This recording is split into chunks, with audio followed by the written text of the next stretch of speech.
Selamat pagi saudara-saudari yang dikasih Kristus. Mari kita mengawali hari baru dengan mendengarkan firman Tuhan yang diambil dari Injil Markus bab 12 ayat 18 sampai dengan 27. Tuhan bersamamu. Inilah Injil suci menurut Santo Markus. Pada suatu hari datanglah kepada Yesus beberapa orang Saduki yang berpendapat bahwa tidak ada kebangkitan. Mereka bertanya kepadanya, "Guru, Musa menuliskan perintah ini untuk kita.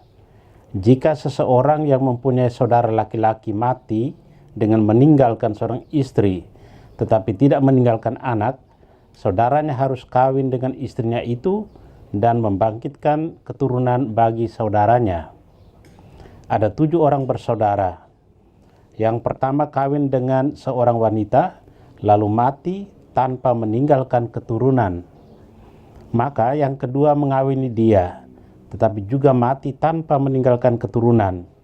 Demikian juga yang ketiga, dan begitulah seterusnya, ketujuh-tujuhnya tidak meninggalkan keturunan. Akhirnya wanita itu pun mati. Pada hari kebangkitan, bila mana mereka bangkit, siapakah yang menjadi suami wanita itu? Sebab ketujuh-tujuhnya telah beristrikan dia." Jawab Yesus kepada mereka, "Kalian sesat, justru karena kalian tidak mengerti kitab suci maupun kuasa Allah. Sebab di masa kebangkitan orang mati, orang tidak kawin atau dikawinkan.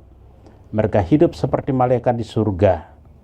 Mengenai kebangkitan orang mati, tidakkah kalian baca dalam kitab Musa, yaitu dalam berita tentang semak berduri, bahwa Allah bersabda kepada Musa, 'Akulah Allah Abraham, Allah Ishak dan Allah Yakub.' Allah bukanlah Allah orang mati, melainkan Allah orang hidup. Kamu benar-benar sesat."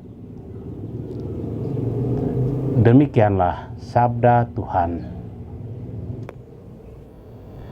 Saudara-saudari yang dikasih Kristus, tema yang akan kita renungkan hari ini, kehidupan sesudah kematian.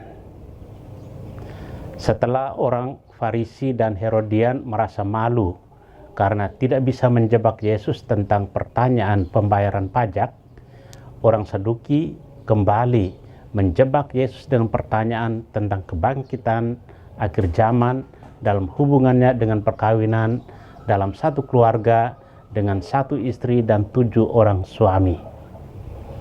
Orang Saduki tidak percaya akan kebangkitan. Pertanyaan tentang kebangkitan ini meliputi 2 hal, yakni tentang bagaimana kehidupan setelah kebangkitan dan tentang kebangkitan itu sendiri.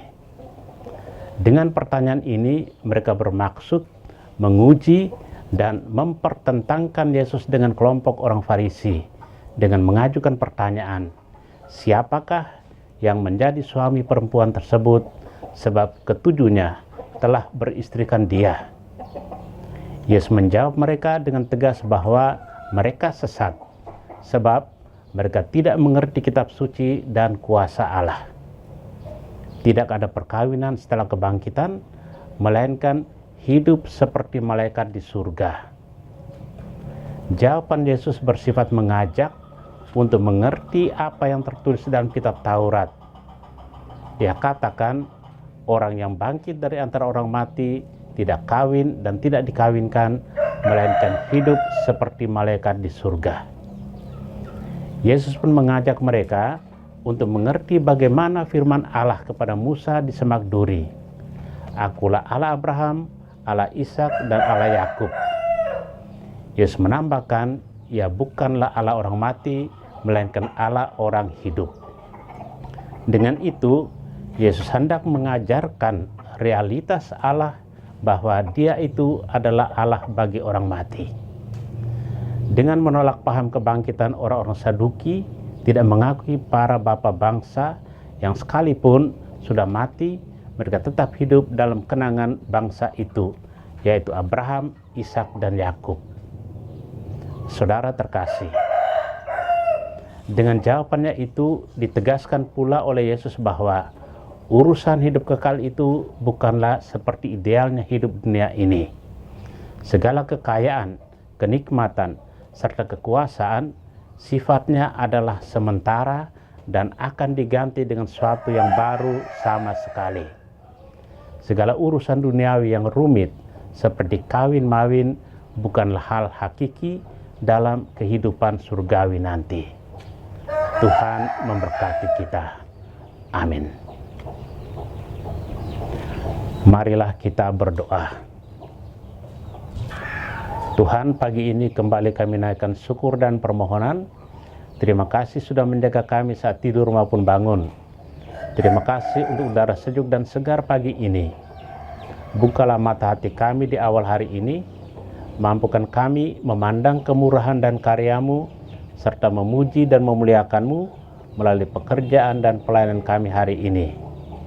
Bimbinglah kami selalu untuk menyadari kesalahan kami dan bertobat, sehingga kami sungguh rendah hati, mau membuka hati dan siap menerima rahmat-Mu yang akan tinggal dalam hati kami.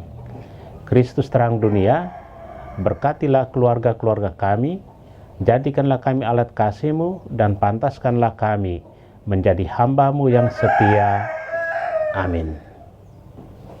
Tuhan bersamamu. Semoga kita sekalian, orang-orang yang terkasih dan doakan, seluruh aktivitas kita hari ini dilindungi, dibimbing, dan diberkati oleh Allah yang Maha Kuasa, Bapa dan Putra dan Roh Kudus. Amin.